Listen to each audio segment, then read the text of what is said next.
what did you gross last year?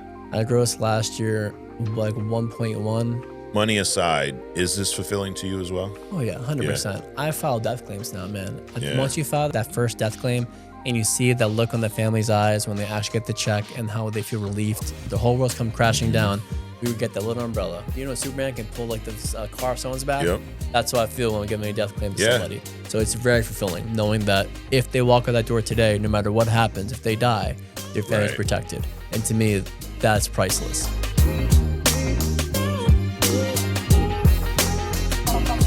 All right, welcome to True Talk. Got a special guest with me today, Rami Hamady. What's up, Rami? Doing good. Thank you for having me on. Absolutely, dude. Thanks for coming in. Of course. I want to talk about your story. So True Talk is something, Rami, where I feel like it gives people a really good perspective on a few things. One, who this business works for and who it doesn't, right? And also, there's a lot of recruiting lessons in here, right? We'll talk about how you got recruited. Kind of unique, but not. And, you know, when people recruit, a lot of times they think they're looking for a certain type of person, right? I'm looking for someone who's this age and has this background and this experience, but it really doesn't matter, those things. I'd agree. Right? Like you and Marisa run your business together. She has a sales background. You do not. Nope. Right? I mean, you're on track right now. What do you got, 324? Where's your numbers at? Hold on. 322. That was close, 324. We're pretty close, yeah. 322,000 as of the end of September. So actually, Correct. by the time y'all are watching this, it's a lot more than that. You've been Hall of Fame 3 times in a row? Yeah, 3 times. No sales experience at all. Zero sales experience whatsoever. You were in college working towards a completely different, Medical career. fields. Yep. But one few things that I will say are required is, number one, you can't have an ego. True. Or if you do, you got to check it at the door. You got to be able to, or you got to be willing to work. You have to have a really good work ethic, and you have to manage your mindset. 100%. Outside of that, there is no specific background that I'm looking for when we're hiring an agent, right? I mean, you're building a team now. Is that fair? That's fair to say, yeah, 100%. It doesn't discriminate in this business. No. That's the beautiful part about it. It doesn't matter where you come from, what walk of life you're far, educated, not educated. It's about putting the work in, right? Sweat equity, pretty much. Absolutely. Which I think is one of my favorite things about this business. Like, you could have a college degree, you could not. I didn't go to college, never stepped foot in college. Well, maybe to go to like a game or something, but no, I didn't attend school in college. Exactly. And that didn't help me or hurt me. It had no impact on my ability to sell life insurance. Exactly. You know, so if you're watching, like, well, I had a sales background, I'll be great at this. Maybe. I've seen people come from sales and be amazing. I've seen people come from a sales background and absolutely suck because of the other things we talked about, the ego, right? Like, if you do come from a sales background, you're going to have to check your ego right off the bat. Right away. You can't carry that with you. No. You've hired people that have had a sales background, right? 100%, dude. Yeah. I've had agents who did really well in their sales background, come with an ego. They can't check out the door. They're out the second week. Right. They can't handle it. Nope. Too much pressure. The another thing I would say is a staple, is something that is required, is you have to actually care about people. 100%, dude. That's the key right there. When you actually care about people at the end of the day, you have a much better job of helping them because you think like they're your family. Anytime I talk to a lead or a client, I look at they're my mom, they're my dad, they're my brother, they're my sister, my sibling.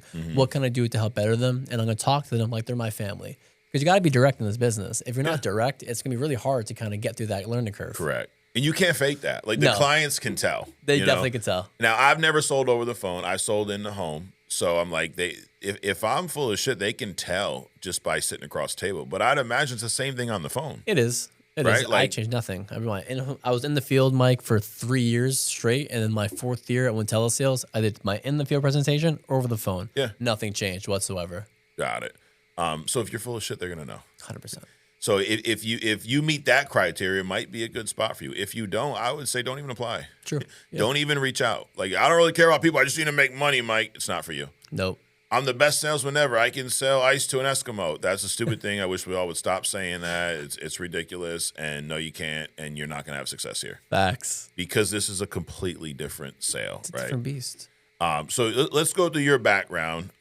You're from this area originally, Boston? Boston, outside of here. Yep. Yeah, Grew from up in Mass. Boston. Yep, grew up in Massachusetts in Boston. Your family's from Lebanon. Correct, You yeah. spent some time there. Yep, I lived there for about eight and a half, 9 years. Okay, give so or you're take. born here. Born At what here. age did you go back over there? So when I was 11 and 12, thinking back at it now, I was 11. I think I was 11. I was getting out of the 8th grade. Okay. So at the end of 8th grade, my dad told me 2 months before summer ends, he said, "Hey, pack all your stuff. We're going to move to Lebanon." I'm like, "No, we're not." I really thought it was a joke. I'm like, "All right, we're not going." "Yes, we are." 2 months goes by. I start seeing the cars start getting packed. all the couches go away. I'm like, "Hey, we're really moving?" He's like, "No, Rami, I'm being serious. We're moving." This point in time, we went over. I did all of high school, 1 year of university over there, and I came back at the age of 19 by myself, Got it. back to Boston. Why did you guys go at that point? To learn about my culture, my country. My parents really are deep rooted in the culture, of Lebanese culture. My mom's so I'm 50. Lebanese Italian. So my grandmother's 100% Italian. Okay. My dad's side's all Lebanese. So my mom's 50-50. I'm 25% basically Italian. So I'm a quarter Italian, 3/4 Lebanese. Okay. They want me to learn about the culture. And like we were talking about earlier for the podcast, they want me to think outside the box. Because when you live outside the U.S., you truly understand how the world actually operates. Right. And that's what a really key thing they want me to learn at a young age. Got it. So I went there, and of course, like every 18-year-old, want to come back to Boston, right? Yeah. My friends are here. My childhood, where I grew up, everything to me, I left. I uprooted to go to Lebanon, and so that Lebanon wasn't my home. It was definitely like my home country regarding my culture, but my home was always Mass and Boston. So I you came did back. what, high school there? Yeah, I did all of high school and 1 year of university, my freshman year. Okay. But you were ready to come back. I'm ready right away, man. What was the biggest thing you learned, though, spending that? What was it, eight years total? Eight and a half years, I would say. What was the biggest lesson you learned spending that time over there? Oh, that's a jam-packed question. Okay. That's a very good question. To be honest, surface level, be grateful. Be very grateful for what we're in today. People have no idea the ability that we're in. First and foremost, life insurance. Be very direct. We don't have life insurance in Lebanon. If you die, shit hits the fan, and that's it. You No have life nothing to insurance save at you. all. Nothing. No. They may claim. There might be one company out there that claims to be life insurance. Yeah. You pay them all this money, 20 years, and we file the claim. Where they're at, they're gone. They don't pay you guys out. Overseas, very corrupt overseas. Yeah. So that's the first thing, just understanding that here we have healthcare, we have life insurance, we have safety nets that are actually going to be held accountable if something goes wrong. Yeah. Overseas, you're on your own. So I became very grateful and appreciative of my surroundings, what I actually had going for me. Most importantly, it made me very rigid. I'll be very honest. I'm very direct, very blunt, brutally honest. I'm not scared to hurt somebody's feelings because I understand that you have to talk that way in life. You can't walk around all fluff. You have to be direct and straight to the point. Right. And living overseas, I had to be direct because in the beginning, I couldn't speak the same language. So imagine trying to move around, talk to my fellow classmates or talk to, people in the city. I don't speak the language. So I just all you spoke was English. was English in the very beginning. I could understand everything, but I couldn't speak it. Now, as I lived there, over time, I started speaking it. Because when I was young, my parents only spoke to me in Arabic. So I used to go to school, like kindergarten, and tell the parents, the teachers, I want milk in Arabic. I want water in Arabic. They bring my parents in. They said, hey, stop talking Arabic at the home. We cannot understand him. If he comes back here speaking Arabic, we're expelling him. Go somewhere else. Wow. So at that point in time, they stopped talking to me in Arabic, but I always kept it as a language to understand. And now I'm bilingual fluently in it. Okay. But again, going there made me understand being direct with people and translate it into insurance. But most importantly, it's understanding meaning where people are at. Not everybody in life shares the same background or the same story. Right. Even if we're all in the same country, right? It could be a melting pot. And what I realized is you have to understand people, really understand who they are, not the surface level, but what drives them, what actually wants them to talk to you. Why are they doing what they're doing in their career? Why are they going to school? Really understand the true inner nature of a person. And that's what I really learned being overseas. Just being grateful, understand people who they truly are, don't be surface level, and be direct. Got it. You said you did 1 year of university there? Yeah, one full year. What were you studying at that point? That was biomedical engineering at that point in time, and I switched down to full biology at that point. Bachelor of Science. Okay. Well, when you first got into school, what was your goal? What were you working towards? I wanted to be either an engineer or a doctor. So I'm sure you know this. Anyone from an Arab descent or Middle Eastern background, their parents want you to either be a doctor, a lawyer, an engineer, or hopefully you end up being a self-entrepreneur, right? Yeah. So my parents wanted me to follow that mold. I'll be very honest. At that point in time, I was following the molds. Okay. I was going to school to become a doctor at that point in time. Got it. And then, as you know, I ended up being an entrepreneur. Yes. How'd you end up back here? So at the age of 19, I graduated my first year of school. My parents said, you must complete 1 year of university before you can go back. Did 1 year. I said, guys, I want to go back to Boston. I said, I don't care. I want to go back home. They said, hey, that's fine. Here's $1,000. Go back and do what you have to do. Moved back to Revere in Mass. I went back to my cousins. So you came back here yourself? By myself, yeah. You have any siblings? No, one younger brother, but he's 6 years younger, so he was still back home. He was still in Lebanon at that point in time. I came by myself. So you came here, mom, dad, little brother, back in Lebanon. Correct, back in Beirut, and I came here independently. Wow. And then I was with my cousins, living there for a little bit. At first, it's a funny story. I lived in Stoneham, a place in Mass, at a house independently. And Marisa can touch on this because she would come over at times when we were still talking back then. Yeah. So it was a house by myself. So my parents, they never sold the house we moved out of. They were renting it. So I came back as a little troublemaker, and I ruined that house, man. Up and down, left and right. Parties, the whole nine. You know, people come in smoking. I don't smoke, but they would come in and smoke and all that stuff. Yeah. So as you can imagine, trying to sell a house and having kids partying in it, I think 16, 17, 18, not a good thing. Nope. So at that point in time, they locked the doors. They said, you can't go there. I moved down to my uncle, my aunt. At that point in time, I lived with my aunt and my uncle for a little bit, and my brother got expelled from school back in Lebanon. Yeah. Because he got expelled, he came over here. My mother had to follow him because I couldn't watch him. I was working, you know, we're 6 years apart. Yeah. So I was 26, he's 18. At that point in time, it's very hard for me to, you know, just to take care of him 100%. So my mom followed, and my dad stayed overseas because he has a lot of businesses rooted. Okay. So he's an entrepreneur. So it's funny. He's not a doctor. He's not an engineer. He's a full business owner. Really? He owns multiple businesses. What type of business? F&B, food and beverage. Okay. Yeah. Got it. A lot of food. He owned do you know Dairy Marts out here? DB Mart or Dairy Mart? No. They're an old school convenience store. Okay. He owned a couple of them in Mass. He owned a few of them, yeah. He sold them and went overseas to Lebanon. Got it. Opened up restaurants. Got it. So you're back. You're in school here, working towards being a doctor. Yep. You finished school? Yeah. So I went to Boston University. I got my 4-year undergrad in exercise health sciences. Okay. I became an exercise physiologist.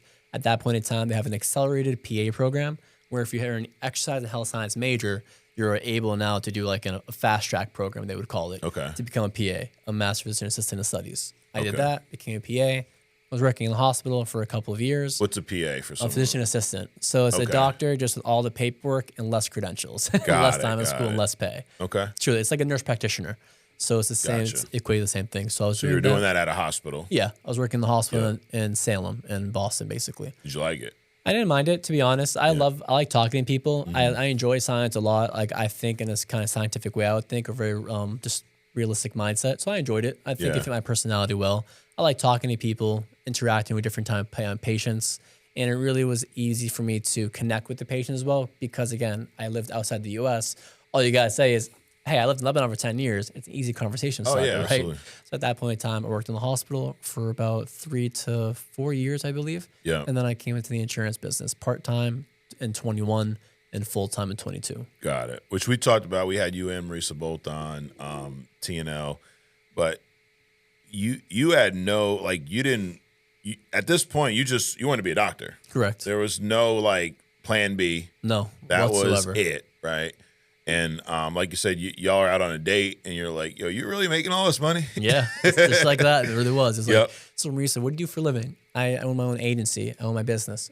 Elaborate. Tell me more about that. I run an insurance agency. Okay. And I took my phone out on Instagram, looking at all the numbers.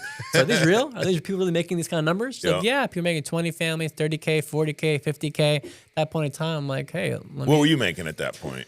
Honestly, $400 a week. It's crazy. Really? Yeah. As a PA? Yeah. No. That's what I thought in school. So my PA, as a PA, was making $120 a year. So like every single week, I was bringing in $2K. I believe it was. It wasn't much. Got it. Yeah. Yeah. No, I mean decent, but nothing crazy. Like that's nothing crazy after tax and everything. You know, it's not. Yeah. But it's nothing crazy. Correct. Nothing too small. Nothing too crazy. Correct. But you're seeing these numbers, and you're like, wait a minute. Yeah. Like, did you start thinking like, you know, maybe I should be doing something different? At first, that was a scam. So to be very honest, I did think it was a scam at first. Not a full scam like she's scamming people or you know, insurance is a scam, but are they making that kind of money? Right. Or just posting numbers, right? Sure. And I didn't understand AP, IP. Again, guys, I had no insurance background whatsoever. So all I knew was I'm seeing a number. What's that mean, right? Mm-hmm. And that's what really kind of brought me in it. It was seeing all these numbers being posted. I was like, how do you do it? Warm leads, face-to-face back then, mortgage protection. Made sense to me. So someone buys a house, they die, they pay it off, they get sick, they can access the money to help pay it off. Yeah. Nothing happens. We had the CBO back then.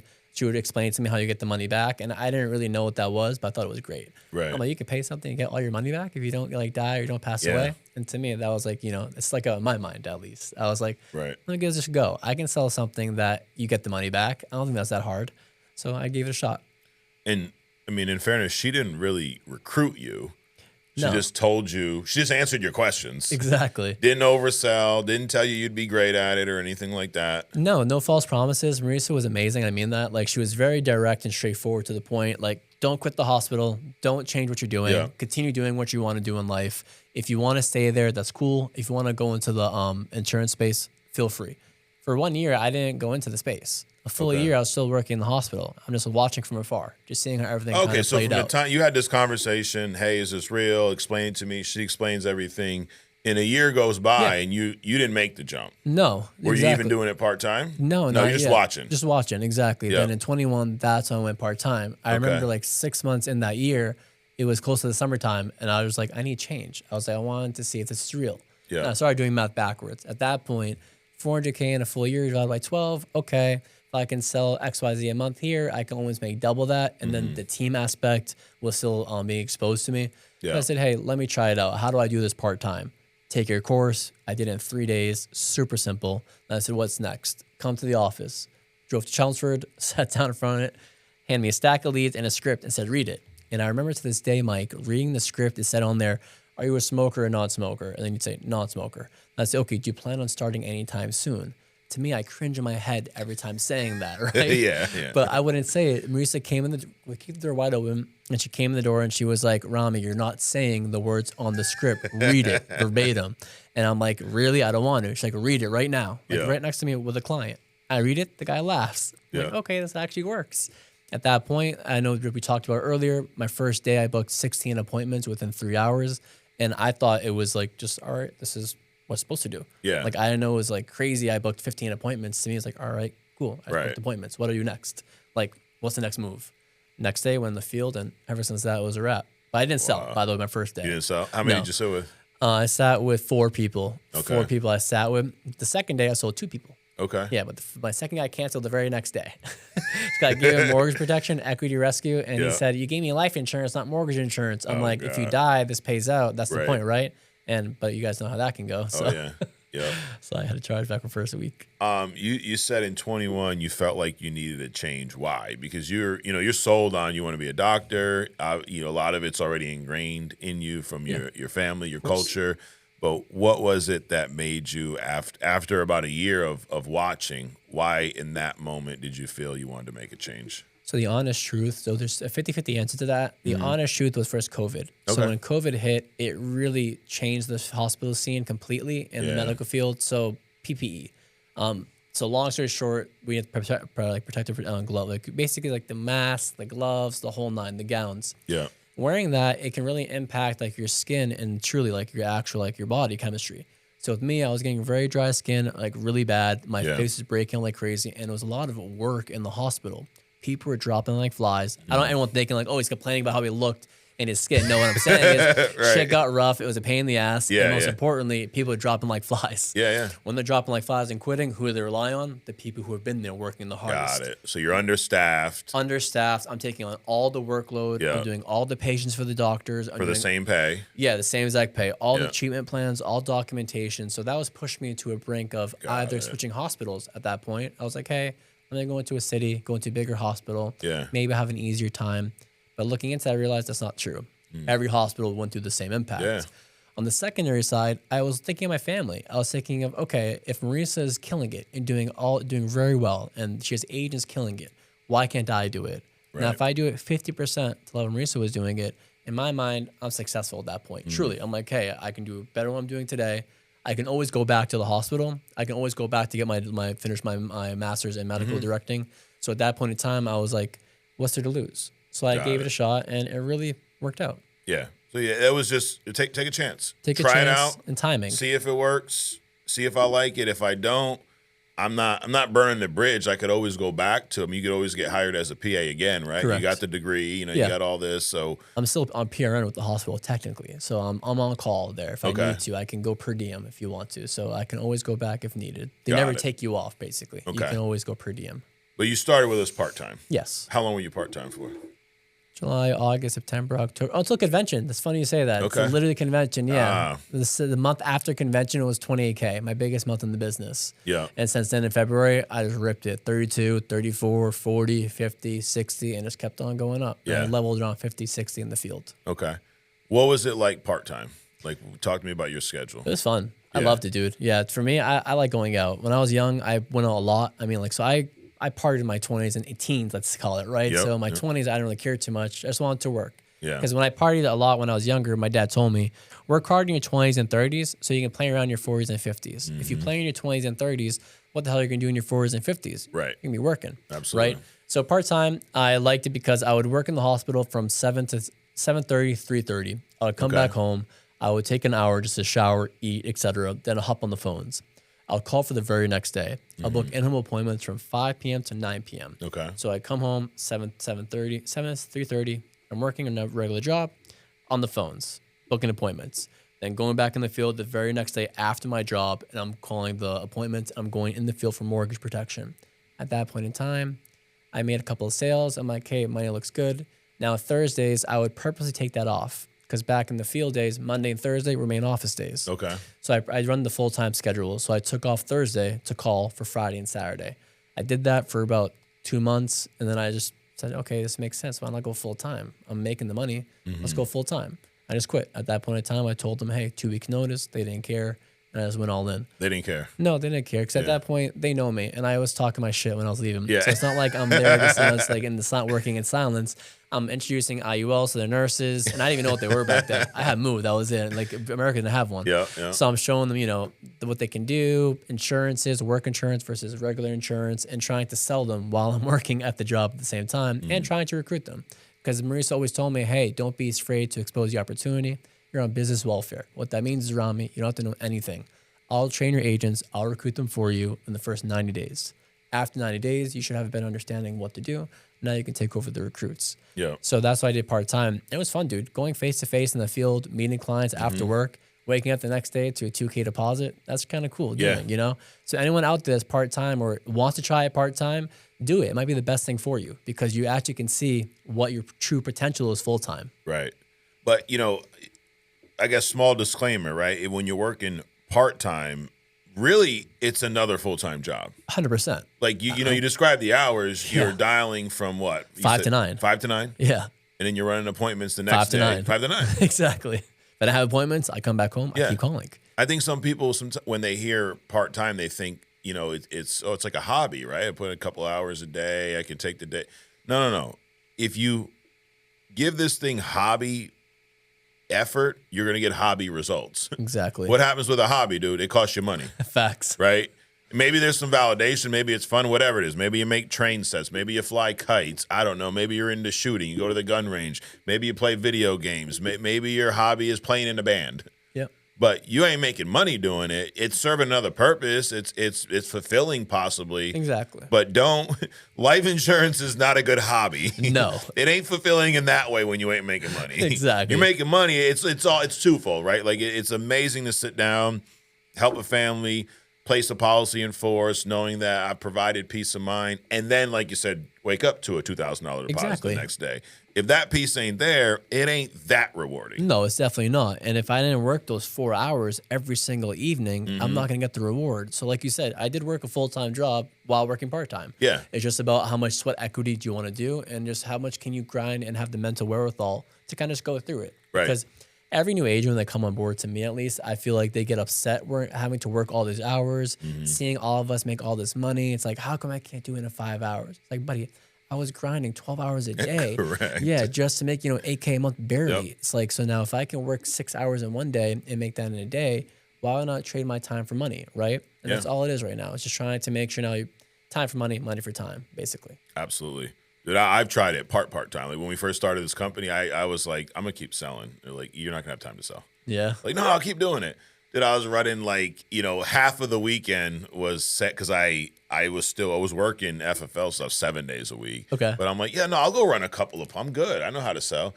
Yeah, I'll run 4 appointments. Yeah, you run 4 appointments. 2 aren't there. Exactly. One's one-legged, and then you close one.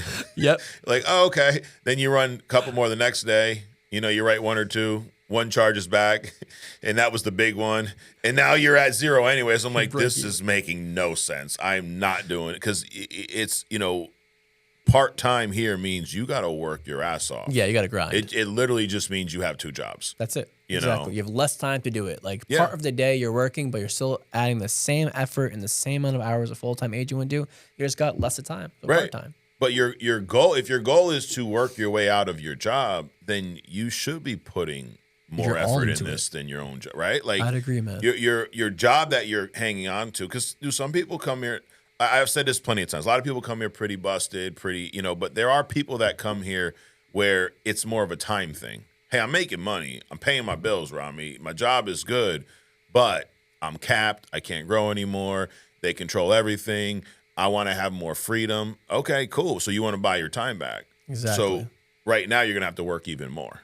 Oh, but I want balance. No, you got to earn the balance. You're going to have to work your ass off doing this part-time to work your way out of your full-time job. Exactly, dude. And once they understand that, it's off to the races. Once you crack the code in this business, you crack the code. Like it's not hard to say. I'll repeat. Once you get good at selling life insurance, it's not hard to sell life insurance, but you just have to get through that learning curve. And once the learning curve's over, it's a wrap. So the hard part's the mental part. It's the day in and day out. It's the I had a great day yesterday, and then I had a shitty day today. I didn't close. Oh man, this sucks. It's reminding yourself that, dude, you sold $40K last month. Exactly. Knock it off, Rami. Like, I know you had a bad day, bro. I know you didn't close anyone today, but guess what? You sold $40K last month. Calm down. 100%. And then it's also when you're up there, remember, like, hey, dude, remember yesterday when you sold nothing? Calm down, relax, stay here the whole time. This is the hardest part of the business. It is, really is. The work we do, like you worked in a hospital during the pandemic. Yeah. I mean, forget about even just working in a hospital in general. It's hard work. But during the pandemic, I mean, I'm sure you would come home just exhausted. Wiped out at some times. Yeah. True, like wiped. I remember like there was some days where the client, so I keep saying clients now because I'm so used to it, patients. When the patients would go through coding, like a code blue, they go unconscious. And during COVID, like you said, we have all the personal protective equipment where you can't just run into a room and help the client, help the patient. You have to literally take your sweet ass time to get in there. Wow. And imagine like having your mom in there and then you need 10 extra minutes and she's now, the worst time came. So to me, that was kind of beating me up too inside.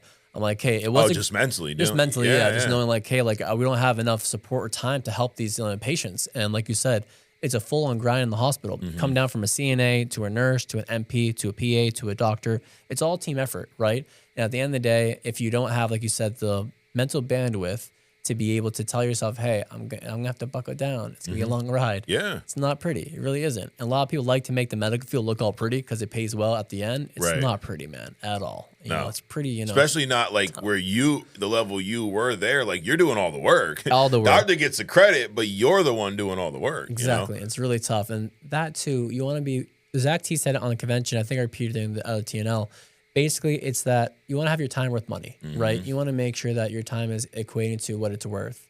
The doctor's getting paid, like $1,000 an hour, where we're getting paid hundreds. It didn't make sense. No. At all. Yeah. And like I came from a construction background. So like hard work to me is carrying up, two packs of shingles up a 30-foot ladder and stripping a roof when it's, 80, 90 degrees out, like fiberglass all on your skin. You're sweating your ass off. The sun's been baking you all day long and you're not done until the roof's done. Like I've done hard work. This ain't hard work, dude. No. So when I'm so tired, bro. You've been dialing the phone from your air-conditioned house or office or heated all day. Don't tell me you're so tired. I know. And it blows my mind. There was an office upstairs. There's times they come in. I'm like, I'm leaving here at like 6, 7 o'clock, and people are already gone. I'm like, what are y'all doing? I know. What do you do with your time? I'm going to get my lunch, and I see people coming in at 12. Like, bro, you saw anything today? No, I was just like, bro. Now that's a small percentage. Most of these guys, they're bust their ass. But I'm to people like that. I'm like, dude, what are you doing? Exactly. You're wasting your time at that point. You might as well get a real job. Like absolutely, because you're not treating it like a job right now. No. You're coming at 12. You go to any office anywhere in the world at 12, past or ever your time, you're fired. Right. They're gonna write you up maybe a couple times, but that's it. You're kicked. Yeah. You should treat your business here the same way. Absolutely. at all times. Like, I feel like people take the shit for granted. I agree with that. You know, like, and maybe it's because maybe they didn't have a background where they were working so hard. Like, I guess the one, we hire a lot of young people, a lot of people that may have never even had a real job before. It's great, but it's a blessing and a curse because at least you remember what it's like to be in that hospital. Exactly. So I think days where, it sucks, it's easy to go, you know what?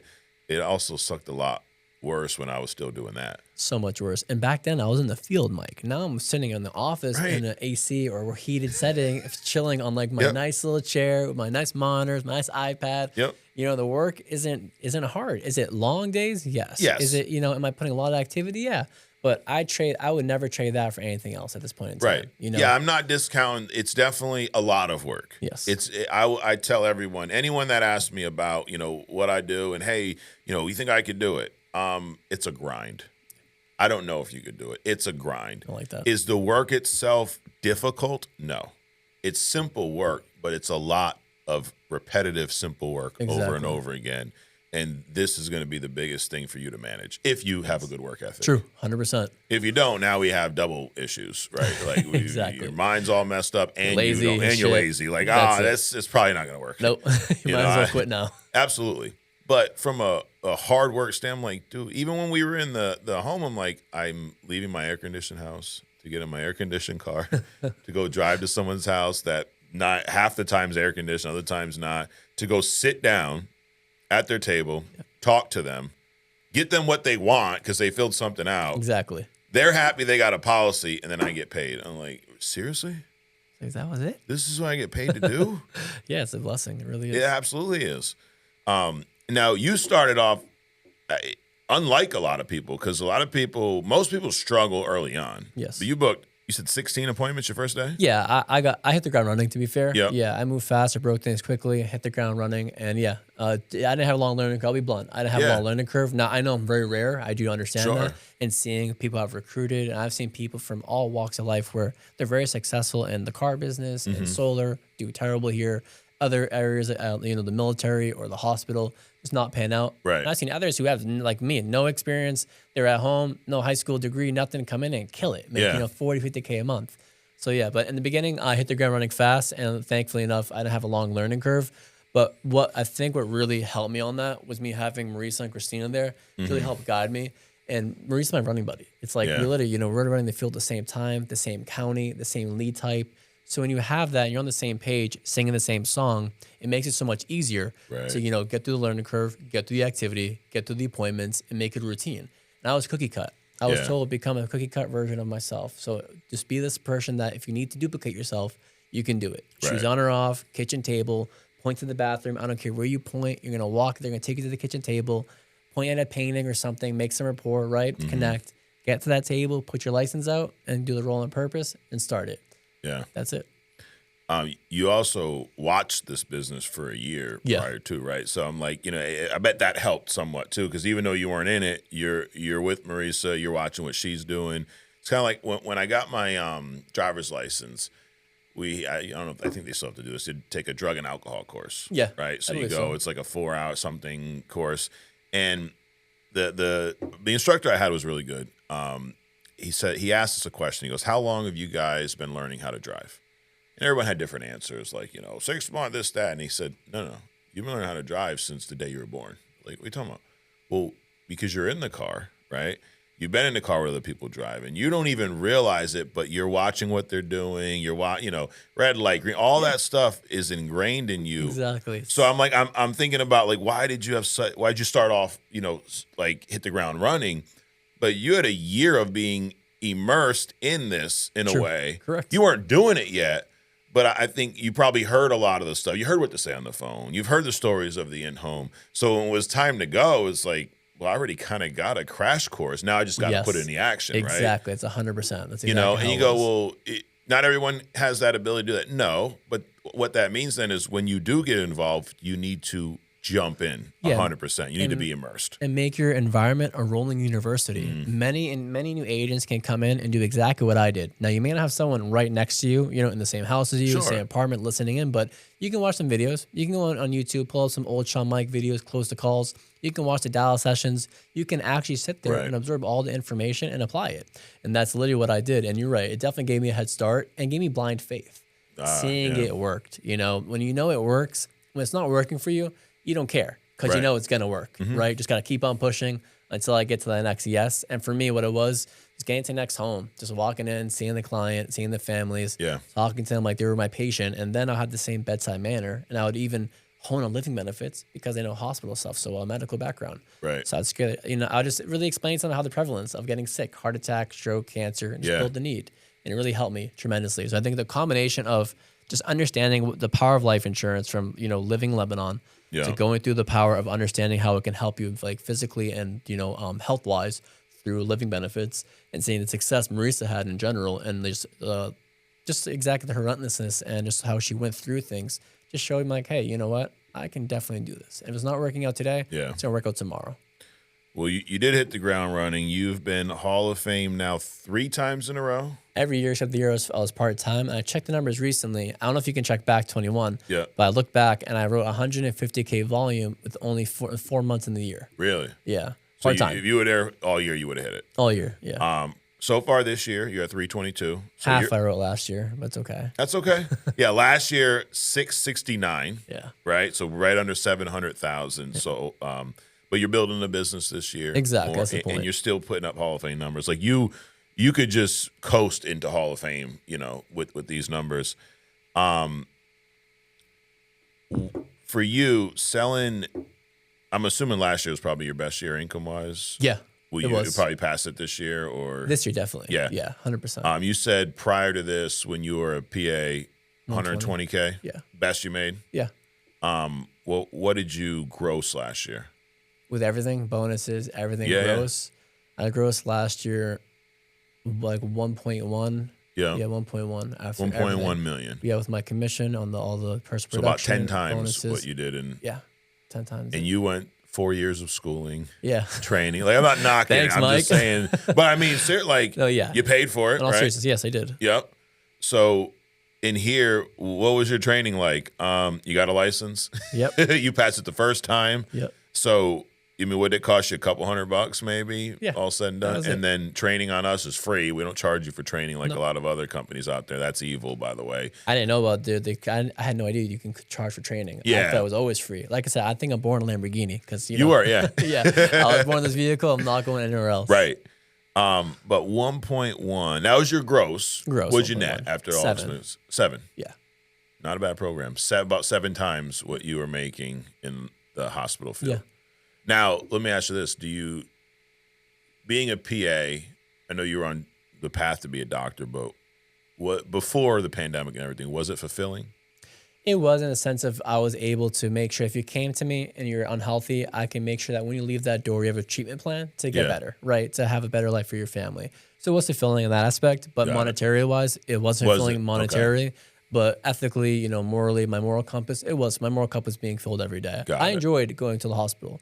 Marisa would tell you all the time, he liked going there. He didn't mind it. Yeah. I would call her from the hospital. I enjoyed working there. Because I like being around people. You know, I'm a people person. Now, I am introverted at times. I can be very, just introverted to myself, but I enjoy being around people and talking. So I think that's really why I enjoy the hospital the most, was making sure they're better, but having that interaction. It just makes life go much easier. I don't know how to explain it. I love going out. I love talking to people.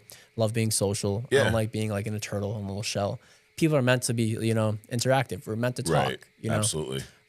So in doing this, I know from a financial standpoint, it's more fulfilling. Definitely. Money aside, what you do day to day, is this fulfilling to you as well? Oh yeah, 100%. I file death claims now, man.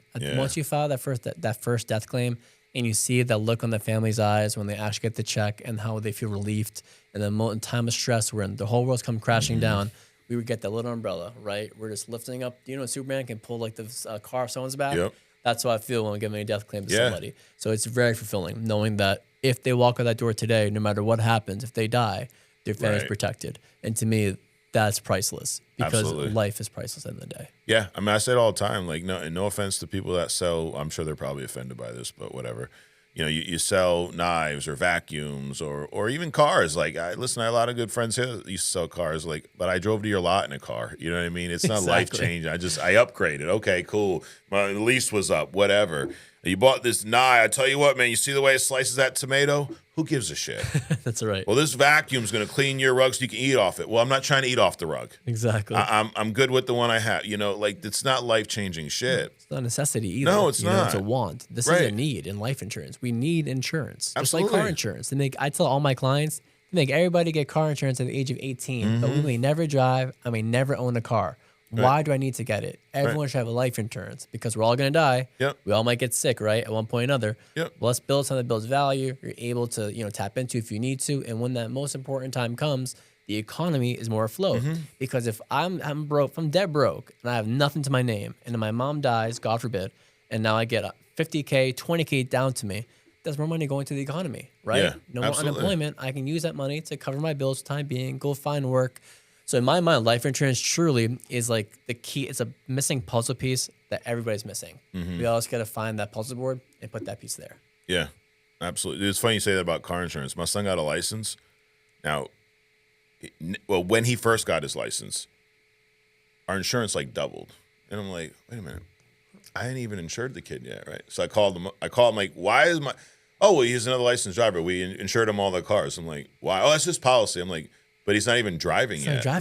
Come on now. He doesn't even want to drive. I had to push him out there to drive. I'm like, I don't want to double my insurance for someone that's not going to drive. Not driving yet, exactly. Yeah, like, oh, well, you can request to have it all. I'm like, yeah, I'm going to request until he's ready to drive. Like, exactly. Change your policy. Yeah. Have a better policy. But to your point, like, you have to have it. Really? It's You should have to have life insurance. Like, why do I have to have homeowners insurance if I own my house? Very good Not point. guaranteed. Yeah, I'll be screwed if I didn't. Sure, I'm your insurance guy, but I'm saying, why is that mandatory? Why is car insurance mandatory? But health insurance, you say you have to have, but you kind of have to have. Yeah, I agree with that one. Health Right? insurance Like, is needed. Yeah, you're pretty it screwed helps. if you don't. Yeah, But you life are. insurance, they're like, well, get it if you want. That's the only one that you're guaranteed to use. True. Very true, Mike. The only one. Yeah, that's crazy. And the two things they don't teach in school, tax and insurance. Right. You can learn tax separately through a private course, but go to the public school, go in the auditorium, set up a booth, and try to teach insurance and tax. Cease and desist all day, Oh, yeah. every day. Yep, absolutely.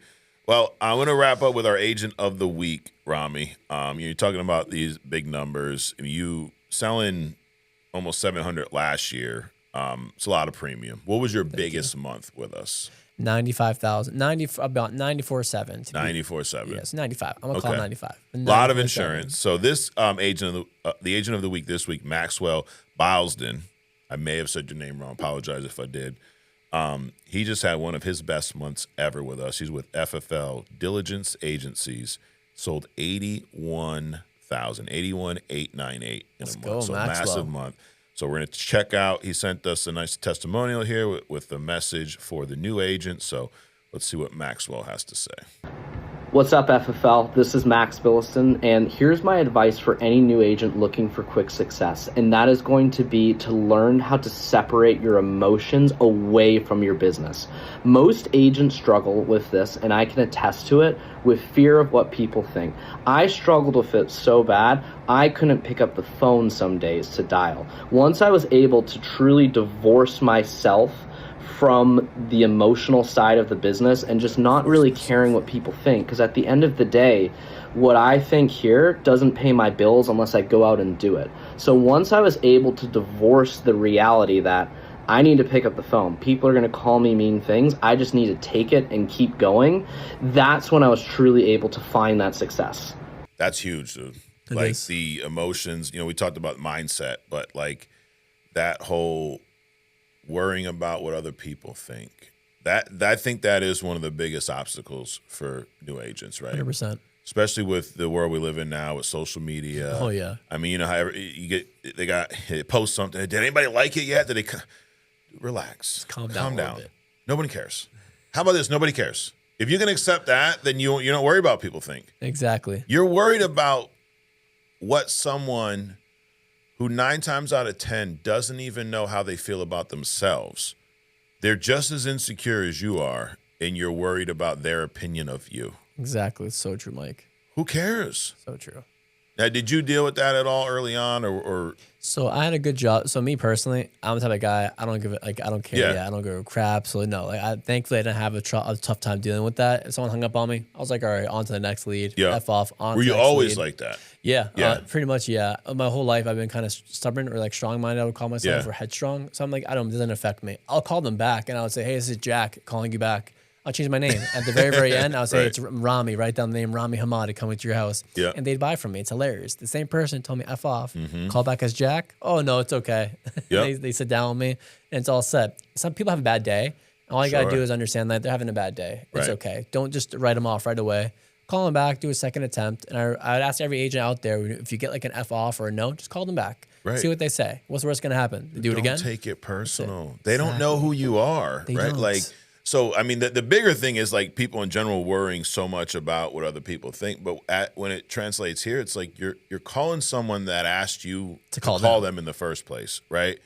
So anything that they're gonna say to you, don't take it personal. They don't know you. Exactly. They just met you over the phone for the first time, and in a few seconds, they say something rude, and now you're like, I can't call anyone anyhow because this guy told me to F. Who cares? And they may not even know what you're calling about. Correct. You may like call them back and say, oh, wait, I'm so sorry. My bad. I thought you were Yep. somebody else. It's Oh, like, yeah. you're right. Detach yourself. And Maxwell, he said, divorce yourself from the emotions. I like that. Yeah, it's huge. Like you cannot be emotional about the sale. And I mean, it's weird to say because it is an emotional sale, Exactly. but you can't be emotional about that first contact, that booking the appointment, or trying to get the first call closed, whatever you're doing.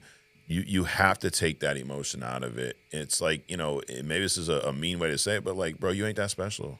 100%. No one cares. Exactly. Like nobody cares. Just move on. I love that. But I mean, it's true. seriously, like it's true. we're so worried about everyone's opinion and so said this and who gives a shit? Exactly. I don't hurt their feelings. Like Right. a comparison complex. Like, who cares about all of that? Throw that all to the wayside and just Yeah. do the job. Leave that shit in middle school. Like that, like it's normal. Like my daughter's in 8th grade. Okay. Rami, okay. She's 13. All right. So she's at that stage where everything is about what somebody said, thought. So I try to educate her and I'm dad though, right? So if I say it, Exactly. it's like, I don't know.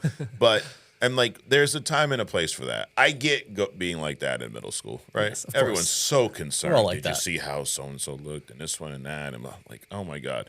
And then hopefully as you mature, not everybody though, obviously, you tend to leave that stuff by the wayside because at the end of the day, why do you care what someone else thinks? If I believe what I'm doing is right and I'm a good person and I'm like, I'm selling life insurance, I'm taking care of people, and you think it's a scam or you think I'm a bad person, why do I give a shit?